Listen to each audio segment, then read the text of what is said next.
بسم اللہ الرحمن الرحیم۔ گرو بگ یوٹیوب اسلامک چینل کی جانب سے اپنے ناظرین کو السلام علیکم ورحمۃ اللہ وبرکاتہ۔ آج ہم حضرت موسیٰ علیہ السلام کے صبر و تحمل کے بارے میں ایک واقعہ بیان کریں گے۔ نبوت سے قبل حضرت شعیب علیہ السلام کے ہاں حضرت موسیٰ علیہ السلام بکریاں چرایا کرتے تھے۔ ایک دن ایک بکری ریوڑ سے الگ ہو کر کہیں کھو گئی۔ حضرت موسیٰ علیہ السلام جنگل میں اسے آگے پیچھے تلاش کرتے کرتے بہت دور نکل گئے۔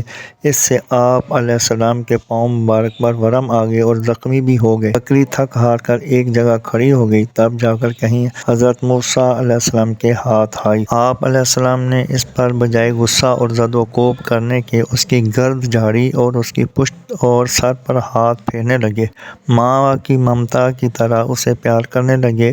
باوجود اس قدر اذیت برداشت کرنے کے ذرہ برابر بھی اس پر کدورت اور غیظ و غضب نہ کیا، بلکہ اس کی تکلیف کو دیکھ کر آپ علیہ السلام کا دل رقیق ہو گیا اور آنکھوں میں آنسو آ گئے۔ بکری سے کہنے لگے، فرض کیا تجھ کو مجھ پر رحم نہیں آیا، اس لیے تو نے مجھے تھکایا اور پریشان کیا، لیکن تجھے اپنے اوپر رحم کیوں نہ آیا؟ میرے پاؤں کے آبلوں اور زخموں پر تجھے رحم نہ آیا تھا؟ کم از کم تجھے اپنے اوپر تو رحم آنا چاہیے تھا۔ اسی وقت ملائکہ سے حق تعالیٰ نے فرمایا کہ نبوت کے لیے حضرت موسیٰ علیہ السلام زیبا ہیں۔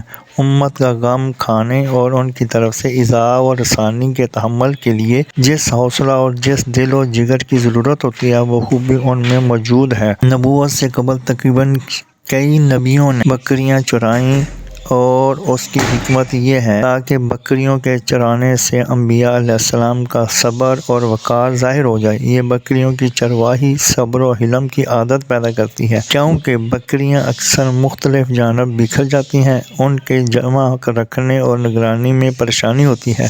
اس کام کے لیے دل و دماغ کا قابل برداشت ہونا ضروری ہوتا ہے۔ اس واقعے سے ہمیں درس ملتا ہے کہ مخلوق خدا پر رحم کرنے سے دنیا اور آخرت میں سرفرازی عطا ہوتی ہے۔ جزاکم اللہ احسن الجزا۔ اللہ تعالیٰ سمجھنے اور عمل کرنے کی توفیق عطا فرمائے، آمین یا رب العالمین۔ مزید جاننے کے لیے چینل کو سبسکرائب اور لائک کریں، ویڈیو کو آخر تک سنیں تاکہ نئی آنے والی ویڈیو کا نوٹیفیکیشن آپ کو مل سکے۔